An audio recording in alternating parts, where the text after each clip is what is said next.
Welcome, everybody. Welcome, everybody. Hello, good morning.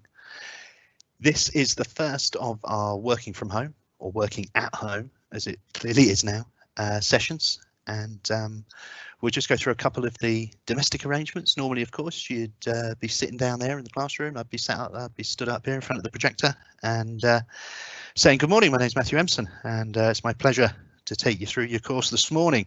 And you'd all be looking, smiling back at me, looking at your watches thinking, how long is this going to take? Now we're scheduled for an hour, so I'm not going to keep you that long. We're probably going to go to around sort of 45 minutes or so, 45, 50 minutes. Questions and answers, they are open and available to you, so do please use them. We're probably going to answer most of the questions for this event after the event. That's because this isn't really one of those how do I's, it's more sort of where things are and the stuff that's available for you and the next steps. But please do ask away, give us ideas as well, because they help to shape our future presentations and our future live events as well. So I'm going to be sharing a few different screens today. There's not an awful lot of PowerPoint. There is a bit of PowerPoint because I can't be standing in front of you. So PowerPoint's got to do a bit of that job for me. But we're going to have a look at some internal pages. We're going to have a look at some external stuff as well. So, you know, it should all work quite seamlessly, but just bear with us while we sort of, you know, just faff our way through a couple of the screens. Well, none of us knew that we would be working from home, did we? For this long, certainly working at home, just those few short months ago. But we're here, and we don't seem to be going too many places, do we? So there's some stuff that we really need to address. We're going to have a look at health and safety at home. It's not going to take us too long. It really is the existing guidance from the Health and Safety Executive, but need to show you where that is, need to encourage you to do your assessment as well. Then we're going to ask us to show us your router. Yeah, not, you know, literally, you don't have to hold it up to the laptop or anything, but we want to look at where it's placed. We want to try and look at boosting your signal, making sure that you've got some integrity to it.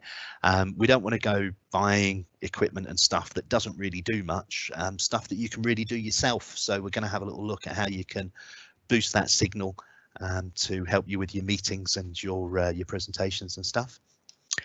We're going to have a look at how you can connect without broadband. I know it sounds like witchcraft and wizardry, but you can use a smartphone, smart device to get your laptop online and then onto the BCC network using NetMotion if you need to access those apps and stuff. And we've got a big responsibility to our field workers, our remote workers, to ensure that they are, you know, they're not left alone. They're not left without any connection.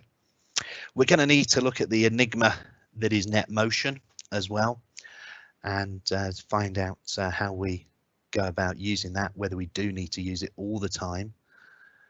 Quick look at Bora. That's just a reminder where to find documentation, what the documentation is, and a reminder really that it's your time. So please make sure you account for it accurately and swiftly. Little bit about headsets. It's not really a reminder, it's just to say, you know, what works well, what doesn't, what might be available to you. And then we're going to change tack a little bit, and we're going to have a look at working from home hacks. I'm not sure I like that word, but we're going to be having a look at some of the things that organisations like the mental health charity Mind have come up with, some of the stuff that Birmingham City Council have put in place as well.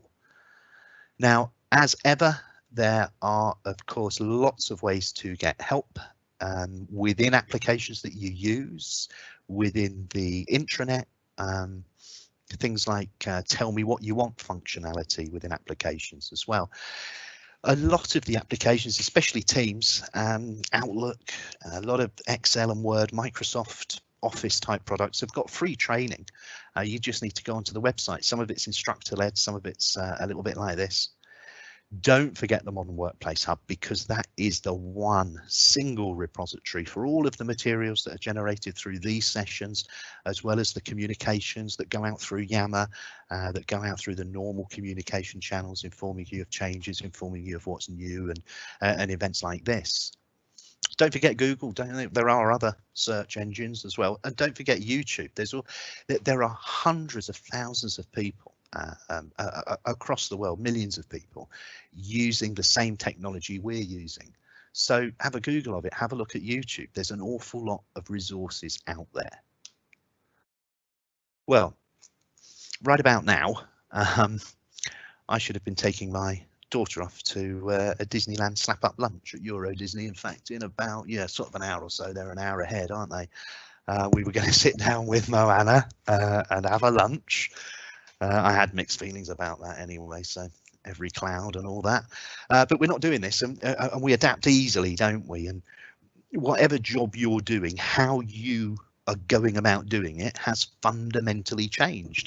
We're going to have a look at this guidance from the health and safety in a minute, but it's just part of a whole raft of guidance that's available on, you sit somewhere completely different. How you sit's changed, what you wear has changed, except for me. I obviously wear a suit every day. I'm wearing one now. It's just a shame my camera's not working. We're going to have a look at that guidance. We're going to pitch it against the practical reality of what we have to deal with day to day as well. So before you can legally rush off to the hairdresser or the pub, whichever's on your priority list, let's have a look first of all at some of the guidance around health and safety, about working from home. Now, I've set this link up so I can just click on it, and you should now be seeing a page that displays the health and safety guidance. It's hse.gov.uk. I've got some other tabs open that we're going to be having a look at as we go through this morning as well. The page has obviously been updated since, or to take into account COVID-19 since early March. There's some stuff about working alone without supervision, as pretty much we all are. There might be some sort of remote supervision, but there's no one just to shout across an office to, is this all right? Is that okay? What I've really missed is going up to people and saying, oh, isn't it hot these past few days? So, a lot of that's just had to move online, hasn't it? And there are obviously considerations to take into account. Working with display screen equipment, something you'll be familiar with. You've all had the checklist at some point in your working life, and just because you're at home, it doesn't mean that it doesn't apply. So have a look at that checklist, even if it's just going to help you just to consider positioning and placing yourself. There's a video there, of course. Most websites have a video. That's a link to their YouTube channel, the HSE's YouTube channel. Pretty much keeping your wrist straight, head level, and having that equal pressure on all your different pressure points. Right, so I'm not just going to read the website out to you. The website's there. The guidance is in the presentation as well that will come out to you. So I'm just going to go back to my presentation. There we go. So the health and safety executive, please make sure you've had a look on there. Pardon me, please make sure you've had a look on there, and that you understand the responsibilities you have towards yourself and any workers that you supervise who are out there working alone. So show us your router. That's the next thing. Your router's that little box that controls your wonderful internet, your access to all the services and everything else. In the example at the top there, it's telling you that you want to try and place it centrally if you can. The leads don't always give you that opportunity, do they? But try and get it as central as you can. The lower part of the, if I put that back, got my timings wrong there, haven't I? The lower part of that slide is just all about the different devices you might have. Let's have a look at that in a minute. There are some natural barriers, things that you would normally assume that signals can't get through, like walls and ceilings and floors and that sort of stuff. And we'll look at those in a bit more detail on the next slide. But please do think about the number of streaming services you've got going on. Maybe you've got 2 or 3 tellies. Maybe they're all connected to the same Wi-Fi hub and they're all streaming Netflix and chilling, or they're on Disney Plus. We seem to be on that an awful lot in my house, especially at the moment. Your laptops, not just you. You've probably got someone else in your house who's having to work from home as well, who's using their laptop to do a video meeting at the same time you're doing a video meeting. And all of these things are going to have a big effect on your Wi-Fi. You probably haven't got a Motorola time port. You've probably got a smartphone, but you will find that if you turn your Wi-Fi off on your smartphone when you're doing a Teams meeting, a video call, something like that, or uploading, then it will improve the speed. It will be that little bit quicker. And again, you know, if you live in Barnt Green, you've probably got a Wi-Fi dishwasher and Wi-Fi everything. So just bear that in mind. Security cameras generally work off Wi-Fi as well. A whole host of stuff. Now, look, let's consider in detail a bit the position of the router. So first of all, metal. Metal is a bit of a no-no, really, especially because it conducts electricity. It is a conductor, and it therefore absorbs electricity. And Wi-Fi releases electromagnetic waves, or sort of radio waves, sort of thing, on a 2.4 gigahertz frequency. I've no idea what a gigahertz is or are, but that's important, that figure, 2.4 gigahertz. So that's your radio signal level that it broadcasts at, if you like. And if you want your connection to work with, you know, less problems, then just place your router away from metal objects. And you know, the example there is on a set of metal shelves, isn't it? So that's a no-no if you want to improve and boost your Wi-Fi. Something else I would say is that you need to be turning your devices off. Okay, or not now, obviously, but you know, generally overnight, something like that, unless you work at night, in which case do it when you're not working. By turning them off, by restarting them, it ensures that all the necessary updates are installed, and at least once a month you get the blue screen of death. They're pretty much systems applications, all refreshed, updated overnight. The report dumping and stuff, the information dumping's done overnight or at weekends. So they're often unavailable outside of normal working hours. With your device, if you are finding that you're getting an awful lot of problems, even just connecting to the Wi-Fi, just try restarting it. Okay, just try restarting everything. And I mean, like, turning it off at the wall, counting to 10, literally, turning everything back on, and then just trying to reconnect. Quite often that just gets something to work again really properly, or you know, or never again. I'm sure you've had that experience as well. Stone, brick, building materials, stuff like that. The most common building materials really are things that ironically prevent Wi-Fi from using its full strength. So things like cement, concrete, plaster, brick, even marble. Again, which if you live in Barnt Green could be a problem. But yeah, if you've got a huge marble palace that you live in, then your Wi-Fi is not going to be excellent. Just consider where you're placing that router. Okay, so you know, you can have a marble bathroom, you can have a router in it, but just make sure it's away from the wall. Make sure it's got some sort of some exit for the signal. If you've got an upstairs, you know, bricks, mortar, that sort of stuff, that explains sometimes why you might not get the best signal when you're on a different floor. So again, place your router in an open area, make sure it's away from those walls. So if everyone spots all the Disney mentions this morning, you get a prize. Mirror, mirror on the wall, who is the most unstable of them all? And it's the material that lets us see our reflection, because it reflects the signal that's released by the router. So if you've got your router sat there pretty close to the mirror, that object, that mirror, acts as a shield, and it can make your internet connection bounce all over the place, which means again it becomes unstable. I do not suppose many of you have your router placed on top of the American style fridge freezer, as this chap does. But if you do, then you'll already have encountered some problems, because any appliance that has pipes with water running through them can have a negative impact on your Wi-Fi, because water retains some of the energy from those wireless waves, and that can negatively impact on your internet connection. Now, look, you know, we're not there yet, but you know, I'm sure people are already thinking about their Christmas party, albeit on Zoom, not at the NEC. Christmas lights, especially those colourful, sparkly ones, you know, the ones that flash on and off, the sparkling ones, they'll interfere with your Wi-Fi as well, because they've got that sparkling chip that generates a magnetic field that interacts with the electrical waves issued by the router. Yeah, I'm not reading from Harry Potter at this point. It is true. I'm not making it up.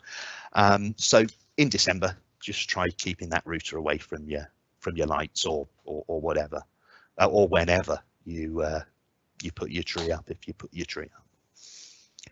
Baby monitors. Now they operate at 2.4 gigahertz. Do you remember that? Just like the just like your Wi-Fi signal, 2.4 gigahertz is the same frequency as most baby monitors. So if you've got a baby monitor, I'm not saying turn it off. It's your kids. Just move it away from the router again, you know. Now, drones. We've all got drones delivering our stuff, spying on our neighbours in the garden, that sort of thing. Or is that just me? But it's not all models that operate at 2.4 gigahertz, but it is many models, and they'll generate that interference again. It depends upon the amount of power that each model needs to keep functioning, and they use a lot of power. So bear that in mind if you're whizzing your drone around and it's near your router, then it will affect your Wi-Fi. And then my pet hate, the microwave, for many reasons, but it really is the enemy of Wi-Fi. All you need to do to take that enemy out is to make sure that your router is placed higher than the actual microwave, and then the spectrums don't cross over. The radio wave spectrum that they're on are very similar, but if you place the router above it, then you shouldn't really face too many problems with your connection. Let's just go over that little bit again. Just a very quick recap there. So try and place your router as centrally as possible. Try and elevate it as well. Otherwise, the signal's going to get weaker and weaker the higher it needs to travel. So give it a little bit of a boost. Try and get it up a bit higher. We've got ours on just a sort of like a jardiniere, like a little sort of table, like a tall, thin table with. I'll shut up. Make sure that it's away from some of those obstacles that we mentioned earlier on, and just consider other devices that you've got connected at any one time. Okay, so I've turned off the Wi-Fi on my phone. I've turned it off on the iPad. I've turned it off on the Amazon device. You know, you'd be surprised how many things you do have that have Wi-Fi. Don't forget our most common 8 blockers. Not all of them will apply to everybody, and 1 or 2 of them might apply to somebody.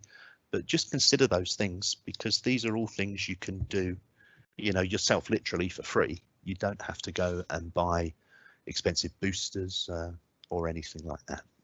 Okay, so a little bit there about boosting your Wi-Fi signal. Don't forget, all of this is available as a video later.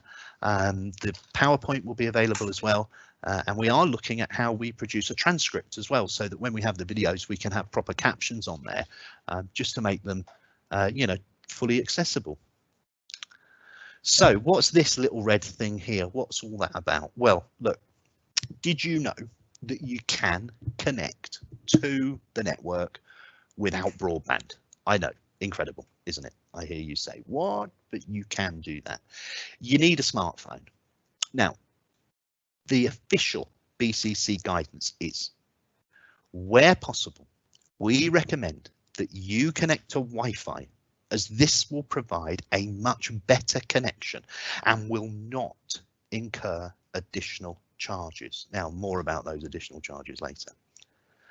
Now, you can check the speed of your broadband quite easily. You can, you know, you can go online, you can go to Google, you can go to lots of other sites as well, and you can just type in broadband speed, and before you've even finished typing it in, it will probably just tell you what your speed is.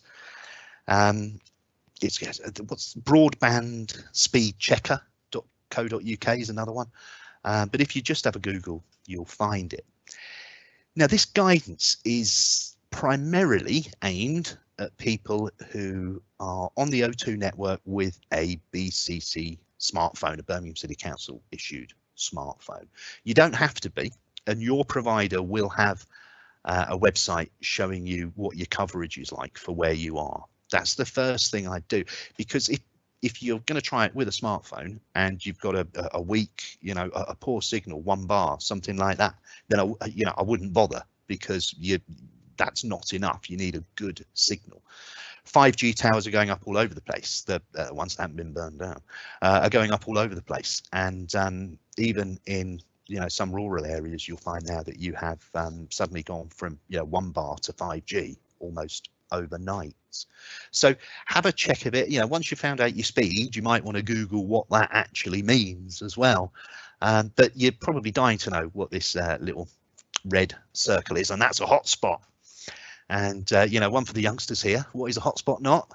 Well, it is a good spot in this example, because a hotspot will allow you to tether your device to a laptop, to a pad or something like that, so that you can connect to the network, and from the network so that you can go online, and then you can connect to the network. You can even get onto NetMotion if that's something that you need to use. So I've screenshotted the steps from my mobile phone, and I'll show you those in a minute or two. You basically set it up on your phone, and then just how you ordinarily connect your laptop to Wi-Fi, you go into your network settings, and I'll show you all of this as steps in a minute on screen as well, into your network settings, and then you simply connect to it, to your hotspot, just like you would have done to a network or to a Wi-Fi network. So there's a few steps to go through, and I've just got a few notes here that might just help explain some of it too. So as I've said, the term is called tethering. So that's basically joining something to something else, and in this case it's going to be your mobile phone, and we call it a mobile phone because most mobile phones are smartphones, but it does have to be a smartphone. So you're going to connect that to your laptop or some sort of similar device, and then get online and get onto NetMotion if you need to. So it's really, really useful for remote workers. And, if you've been in lockdown this long and the only people you see every day are your family, then you might want to go and get a bit of peace and quiet somewhere to do an important piece of work, obviously. So you can use your mobile phone to do that. So it makes you truly mobile. Now, on your mobile phone, you'll have to go into the settings. Now, I haven't got an O2 mobile phone. I've got a Huawei phone, whatever it is, on Vodafone. But the steps are so similar. They all are underpinned by the same sort of operating system anyway. So you've got to go into your settings, and then from your settings, on mine it's called mobile network. I think on some it's just called connections. But look, if you don't find it in mobile network, there's a section for more connections, isn't there? And then once you've clicked on your mobile network, you'll get a few things about airplane modes, where you basically no mode, isn't it? And then you've got your mobile data. But look, I've got one called tethering and portable hotspot. So I'm going to click on there. Now, Huawei or Vodafone call it a Wi-Fi bridge. So, the default for that is off. So you need to go into that Wi-Fi bridge or tethering or mobile hotspot option. I can't physically do it with you, obviously, because that means using my phone and putting it here. But once you've go into your Wi-Fi bridge option, turn it on. Either before you go into it or once you've been into it. I've just turned it on before I've clicked on the option to open it. So turn my Wi-Fi bridge on, and then when I look for it on my laptop, on my network, in my network settings, I can change that device so I can make it personal to me. Or if I think that's probably going to be the only one, I can just leave that device name there. The password that you get will be some sort of long unintelligible string of meaningless letters and numbers, and you know, not very memorable. So you might want to change it, but don't be too concerned that the password shows on the screen. I've written in there, haven't I, shows on screen. So please don't be too concerned about that. It's just for you. You're the only person that's going to see that. So you then save that, and once it's saved, you've then got to go about connecting your laptop. Now, can you see down here, down in the bottom right hand corner, there's that little icon where you get to see your notifications just next to the time, and that little sort of upward chevron there that opens up a panel with some quick access buttons and stuff. Well, once you've set your phone up, if you're going to connect your laptop, you need to be clicking down there and bringing up this panel. Now, this is in PowerPoint. I'll go and do it live on my laptop in a minute or two as well. And you're going to be going into the network option. There's your little Wi-Fi signal there. So you're clicking onto network. And then from there, there's my phone. I'm going to click onto that. When I connect, it's going to ask me for that password that I showed you just now that says shows on screen. So you've changed that to something, you know, no one else is going to see that. Yeah, there is a danger of hacking, and we'll kind of talk and mention hacking a bit later on. But that's how you're going to go about connecting that. So I'm going to show you live on my screen there. I'm not going to disconnect from the network, obviously, because that will disconnect from the live event. But I'll be able to get to this bit. My phone won't necessarily show there straight away, but look, there's that little connect button that I mentioned earlier. That's the one you need to connect on. Connect automatically will allow you to connect automatically, but you're still going to need to put your password in there as well. So before we go and look at a MiFi device, and yeah, a few hours ago I had never heard of that. Before we go and look at that MiFi device, let's just see if we can see it down here. So down in the bottom right hand corner of your machine, you've got this little notifications tab, and I was chatting to someone the other day and they said, oh, I don't really know about that. So there's quite a lot of options in here. We're going to have a look at network in a minute. I've turned some notifications off. That's why it says I'm only going to get alarms and that sort of thing. Do you know that you can project it to your telly? If your television's one of those, you know, 21st century Wi-Fi tellies, which I think, you know, a lot of them are, aren't they? Then you can click on project and it'll ask you where you want to project it to, and your telly should come up, and then you can connect that to your telly. So you've got a big piece of work to do. You want to look at it on a big screen, or a bigger screen than your laptop, certainly, then you can always look at doing that, especially if you're finding it difficult to get into a building to get a monitor. You've got that option there. There's a lot of other options. They're going to be in a different session anyway. So you'd click onto network. There's me connected to mine. I haven't set my phone one up, but you saw it previously in the slide. I'd just simply, if it was this one perhaps, I'd simply click onto that, click onto connect. It would ask me for some credentials. I'm not going to do it now because it might affect this connection I'm on. Okay, there it is down in the bottom corner. There's a few other things there. If you've got any questions about those, let us know. I've got a mobile hotspot here, but what I've been doing is following the set instructions that I've got from my phone provider, and those are the instructions you do need to follow. Now I'm just going to go back to PowerPoint and go back to our connection slides. Okay.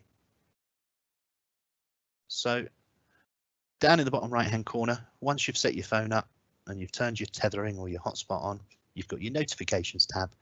That's going to bring up your panel there. Within the panel, you're looking for your Wi-Fi icon, the network icon. You're going to click once onto there.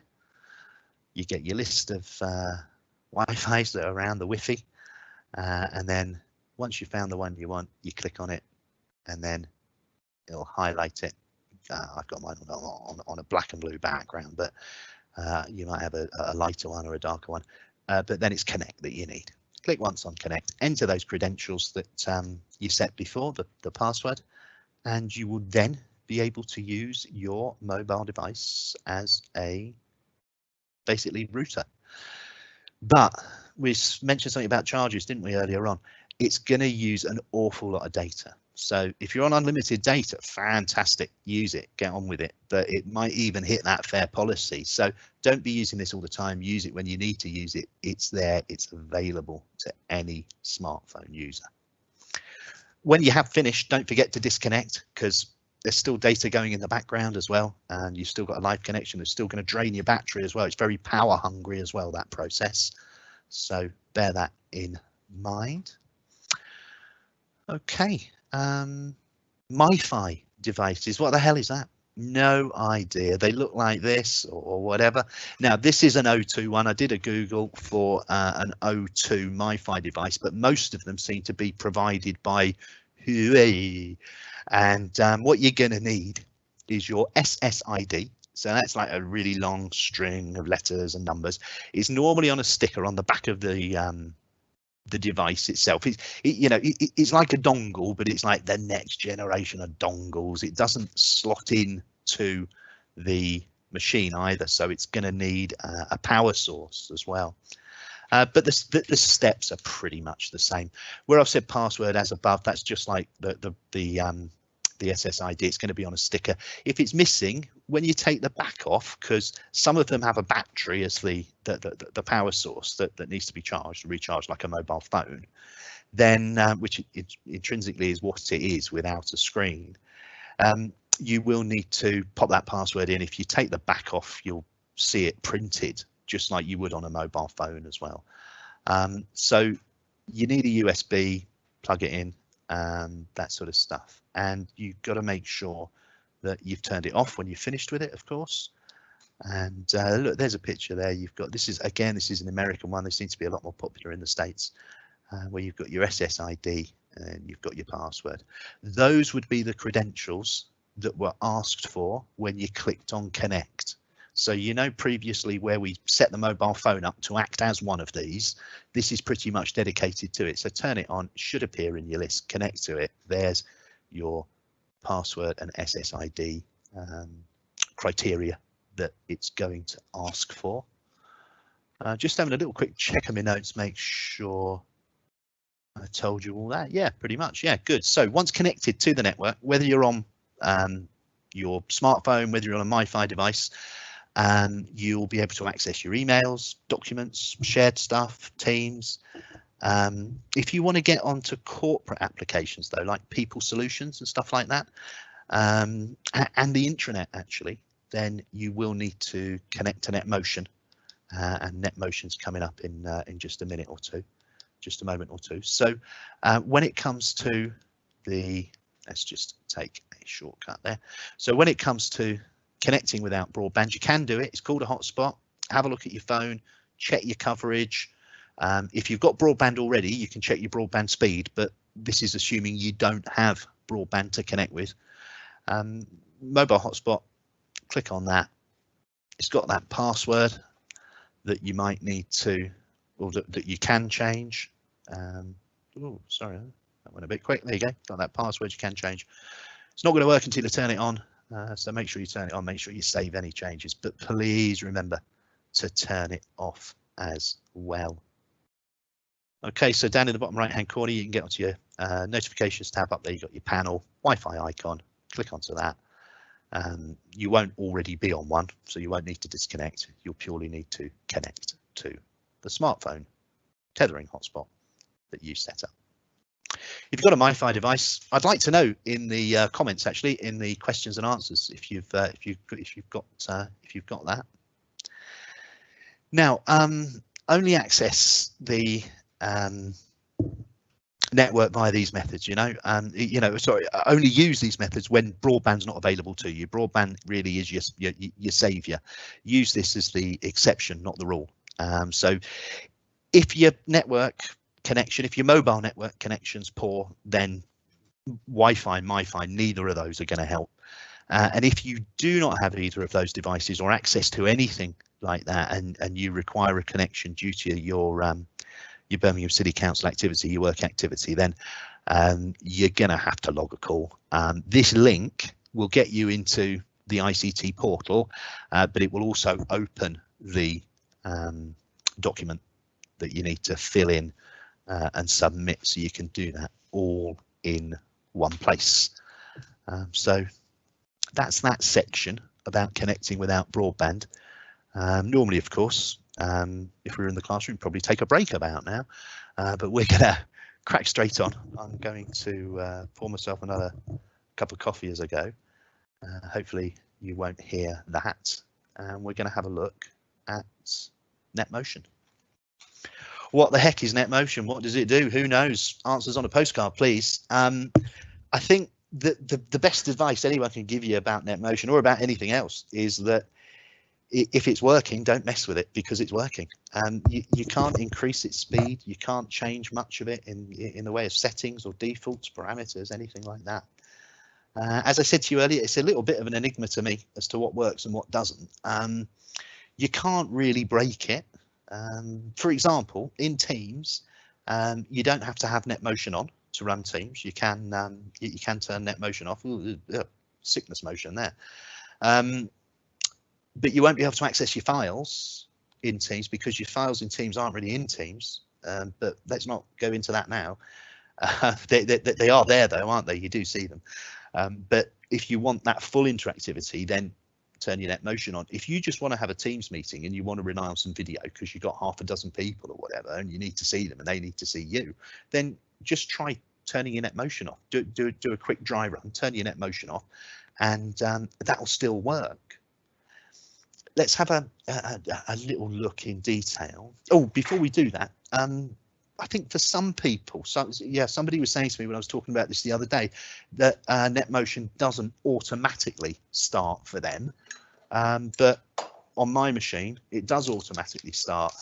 And I think that might be, going back prior to lockdown, that might have been sort of a profile for an agile worker, somebody that maybe attended different sites on a regular basis.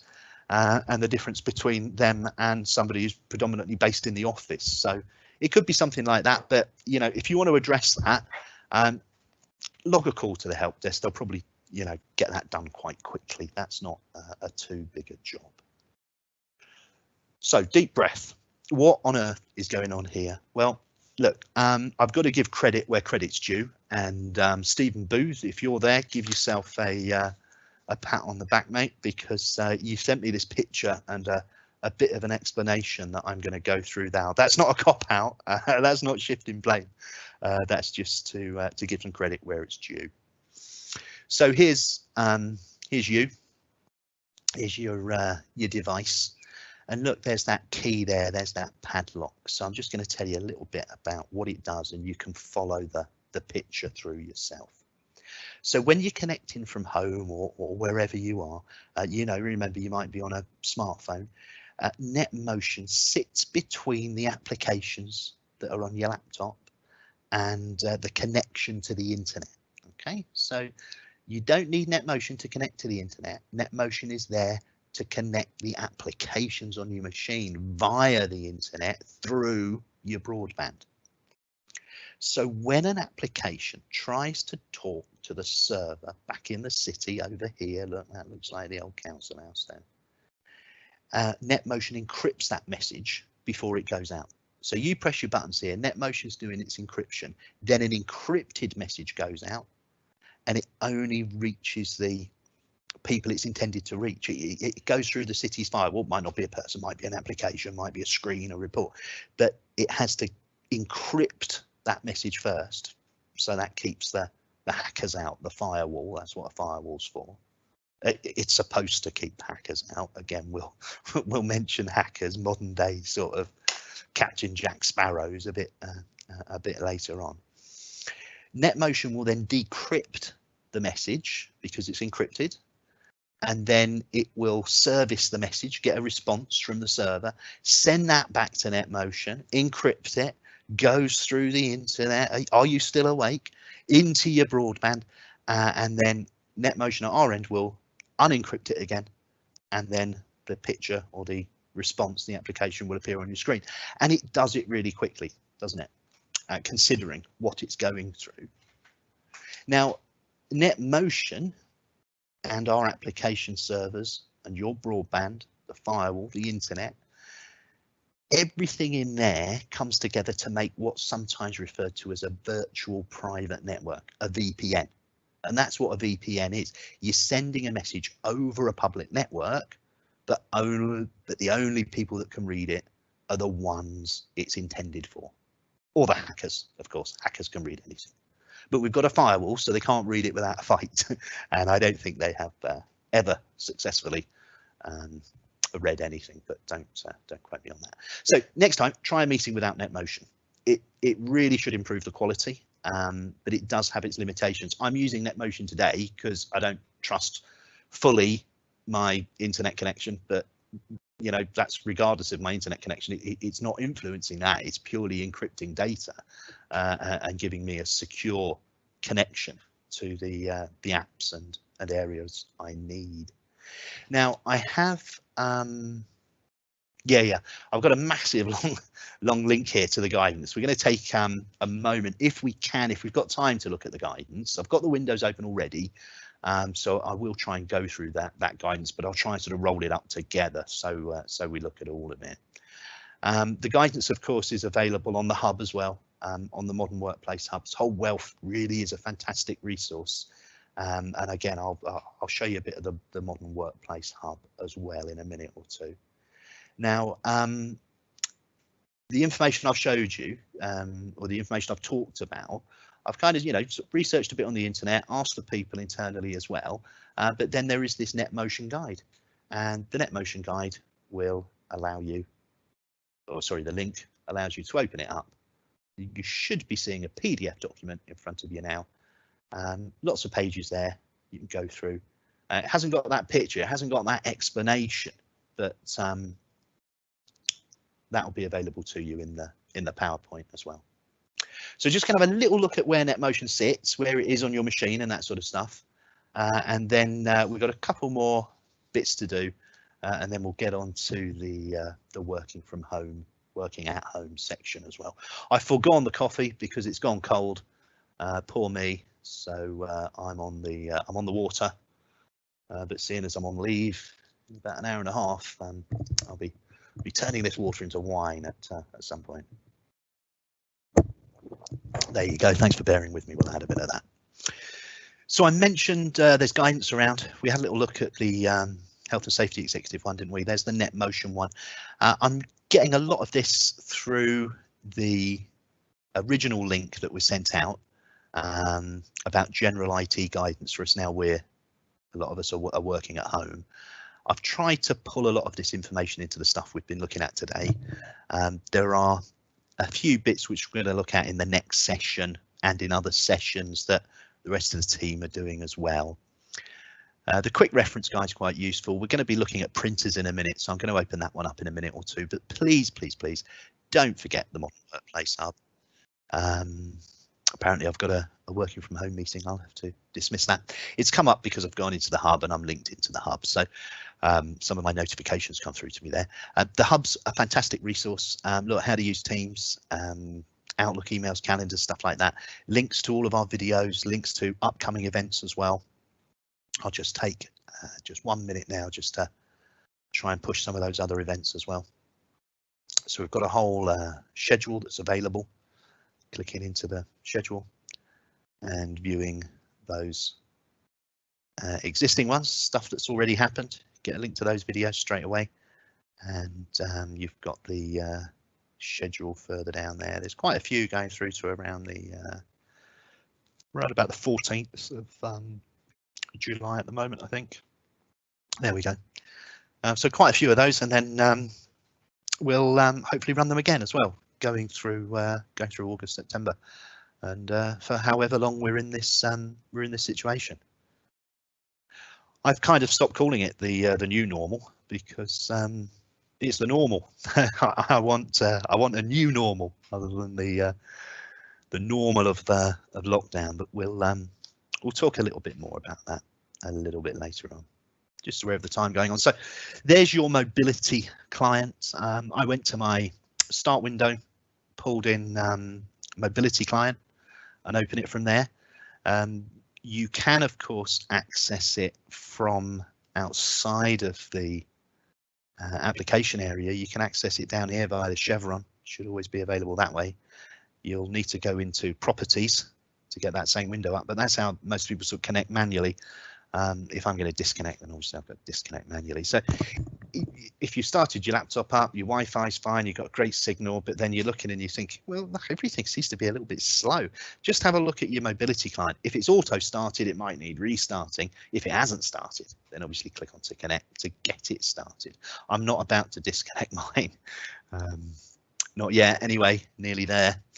So let's crack on. Let's have a look at the next thing I've got, which is was going to be printer. Yeah. Let's just go back and look at printer. We'll have a look at Borer in a moment or two. So within the guidance that's available to everyone, there's the home printer guide, and this is the easiest thing I've actually done while I've been at home. I did have to go and get a printer. I just got a cheap one, a second-hand one. It's the ink that seems to be the big cost. And before I connected the new one, I was having to email a neighbour, well, not really a close neighbour, email a friend, go round to my friend's house and pick up my printing in a plastic bag tied tight on the handle of the front door. But at least now we can sort of say hello, and I've got my own printer, so I haven't got to worry too much about that. My wife's using it at the moment, so I'm not going to try and reconnect to it, but it is a really simple operation. If it's a new printer, make sure you've got the manual that came with the printer in the box, and don't do what I normally do and just discard the manual straight away, because if it doesn't work, it's not going to be because of this bit that I'm going to show you. It's going to be because of the hardware itself rather than the software that connects it. If you've got one of a sort of big old expensive printer that hasn't got any sort of Wi-Fi abilities and stuff, and it's generally a bit easier, you can just generally sort of plug them in. But if it's drivers and you need to download them, then please log a call. Don't try installing something yourself. You won't get very far, but make sure you've logged a call for that. Now you can search Windows really easily. I don't know if you know this, you can press the Windows key and the Q, letter Q, Windows key down in the bottom left hand corner, generally between Control and Alt, and Q's the first letter, isn't it, on the first line of letters. Or alternatively, you can just go down to the gallery lens there, the looking glass. You could type in add printer, and before you finish typing in everything, it comes up with the options for you, and that's what this document shows you as well. So you'd be going on to add a printer. Hopefully you can see my settings page there. It'll pick up any printers that it's already been exposed to, and it should pick up any new printers if they're currently on. If not, then you're going to go to add a printer just to force it to do that search. Again, you'll have your manual with your printer. If it's a second-hand one, like like I thought I'd save a few coins, end up spending more, then you might want to Google it and get your manual that way. Now, obviously, as I say, I'm not going to connect my printer again, and I don't want it to because my wife's using that at the moment. So if we just go back to the document, once it's found some printers, you could give it a name or whatever, but generally take the name that's associated with it. You need to set a couple of defaults with it. So if you can't find it, which is often the case, to be fair, then you're going to add a local printer or network printer generally, not TCP/IP, not Bluetooth. Could be a wireless or network discoverable one. But as I say, it really is a press and play, that one, and just keeping an eye on the time. I'm not going to go too much more into that. I think it is pretty straightforward. If you do have problems with it, let us know in the questions. Let us know the sort of issues you are having with printing. It is far easier to get a friend to do it, but if you've got a printer and you want to use it, then it is pretty straightforward. And of course, don't forget, you can always get specific help for things like that via the help desk as well. Right, I'm going to come out of that document now, and we're just going to go back to something you saw just a moment ago in the PowerPoint. And I wonder when you last saw this thing. There you go. Bora, it's your time. And look, who remembers this old thing, eh? I always thought it used to sort of look a bit like a face, and I'd really enjoy punching out when I finished work, and enjoyed its smiling face when I got in, but it always looked surprised to me. If you need some guidance, it's available here. I'm not going to read the guidance out to you. I'm going to show you the guidance. I'm not going to, as I say, I'm not just going to read it out, but just so you're aware that the guidance is there. It will be on the hub as well. There's a dedicated team for Bora, and they look after both sides. There's a web-based application and a non-web-based application. And I think most people have access to the web-based one, but again, use the comments to let us know. So the Bora team themselves control their documents, their training, their guidance, and any guidance or training really does need to come from them. That'll often require a communication from your line manager or budget holder in the instance before you can get enrolled for training. And of course, we're all kind of picking up training in a different way now, aren't we? But you get some hints and tips in there, how to use it, how to get access, and so on. You'll find maybe that you were aware of shared services, and there are a few things that shared services will do, a few things they won't do. We'll just have a quick look at those, but please don't wait to sort of put in a week's worth of updates if you need to, of adjustments. Try and do it on a daily basis as you go through. It's your time, and now more than ever, it's so important to have breaks away from it, because however busy you were in March, you're probably a lot busier now and doing more work than you have done, and you're doing it very differently, which presents its challenges. So do make sure you account for your time. So if you need information regarding Bora, look, there it is. If you email shared services, this is how they will reply to you. Fantastic out of office, because it gives you some good guidance. I wish more teams did this. So working pattern changes, new starters, levers, movers, shakers, bit of training. Access doors might not be such an issue at the moment, but obviously it's up to BCC to adopt a corporate policy on access to buildings. If you need to, I would suggest going through your line manager. They won't do adjustments if you need a bit of assistance submitting adjustments or web clockings. Then there's actually a phone number where you can get directly through to somebody. I've always found them very, very helpful indeed. Okay, so don't forget Bora, please use it. Please, if you do use it, please make sure that you do use it. Headsets, just before we have a quick look at working from home, I guess. It doesn't need to be some fancy 40, 50 quid headset. It can be the ones that came with your mobile phone. They might not be very long, and you can buy extension leads, but there's no reason why you can't use them. If you're doing regular stuff, like this, like listening to things online for a considerable amount of time, it does look like I'm going to take up all your time, all your hour this morning, but despite my promises. But if you are doing that, then if you are doing a lot of these, then you want a bit of privacy. Sometimes other people in the house don't need to hear it, your neighbours don't need to hear it, it's very hot, your windows might be open, so just bear that in mind. Try and get hold of some headphones, approach your line manager, see what's available via your directorate or corporately. The information's in this presentation. It's time to talk about the elephant in the room, or elephants in the living room or the kitchen, wherever you're working. Working from home. I don't like it. I prefer to call it working at home, because we are working at home, aren't we? And since late March, we've been encouraged to work from home wherever possible, not just by our employers, but by our government as well, to prevent help prevent the spread of coronavirus, COVID-19. And for those of you listening today, this has already had a massive impact on not just your daily routines, on your families, on your friends, your loved ones. But it shouldn't necessarily be a barrier to leading a healthy lifestyle, and it could really be an opportunity to establish a better work-life balance, couldn't it? You know, you've got the time to think about it.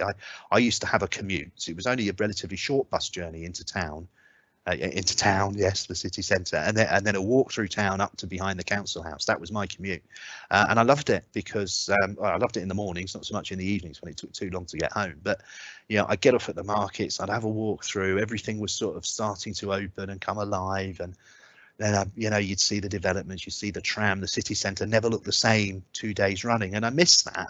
I miss popping into M&S for a dinner treat, you know, all the better tasting if it's got one of those yellow magical stickers on it. And I'm sure I'll have the opportunity to do that again, but perhaps not for some time, and certainly not as regularly as I did before. So daily working at home, it's, you know, it's not only new to most of us, but it's going to be around for a lot longer yet, isn't it? And hopefully some of these tips, it won't take me long to go through these, but I'm not going to rush them. We don't need to rush them. And some of these might help you, you know, maintain a more positive approach and that sort of stuff. Setting an alarm, okay.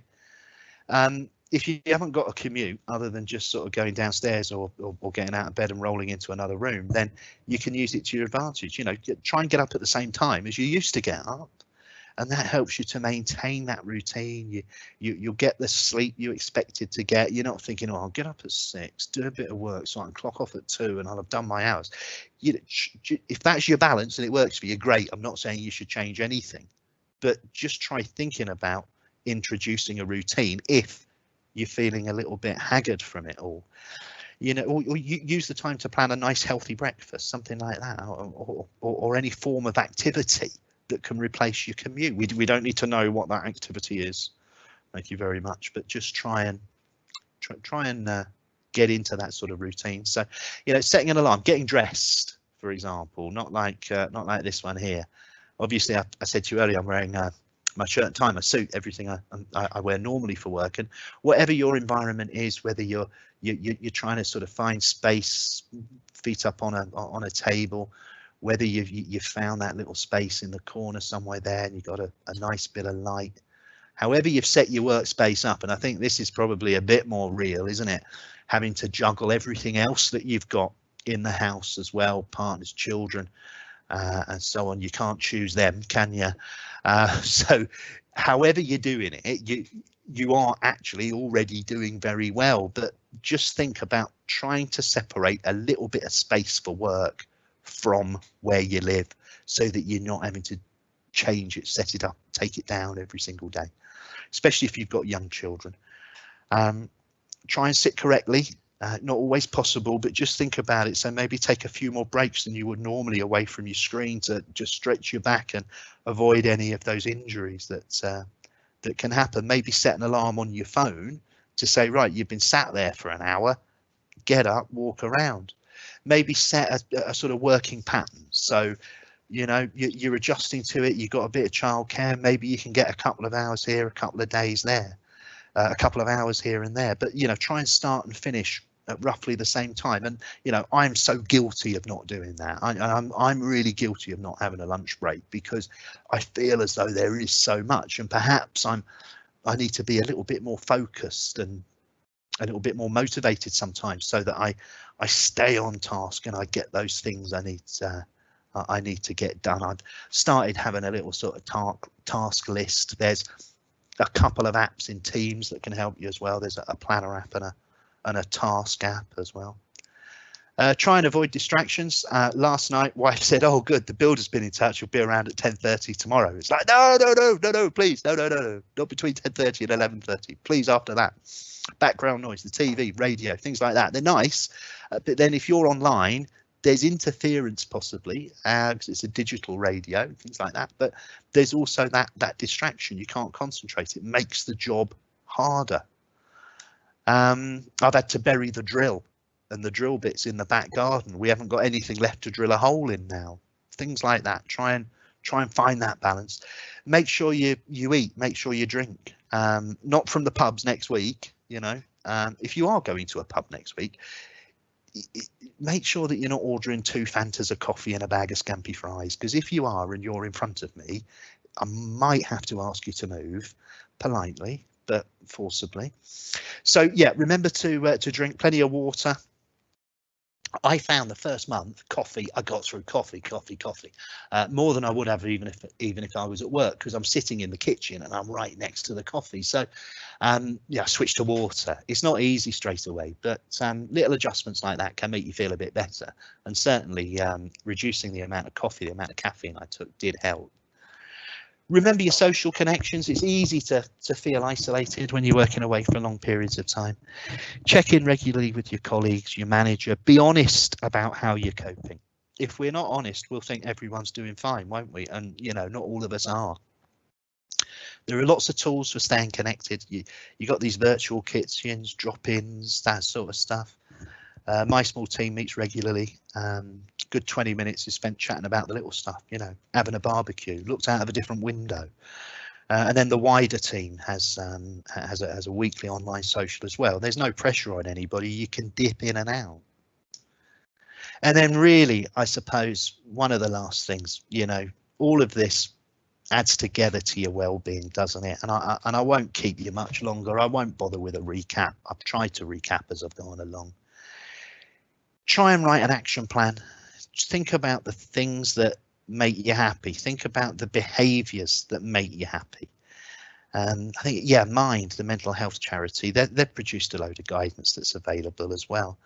You know, whether you've got a mental health concern or not, it's a brilliant way to help you identify the things that keep you well, the behaviors you do that are positive, and perhaps some of those other things that that might make, you know, that you might enjoy a great deal at the time, but don't have that long-term positive impact on your life. So like I said, restart your laptop or your device. Make sure you're doing that, and restart yourself. So what's true of your laptop is true of you, isn't it? Make sure you get that rest. Look, everybody, time's up. Have a smashing weekend, Disney princesses or not. Please enjoy whatever it is you're going to do, but please stay safe. Take care, everyone. That's the end of this. Ta-da.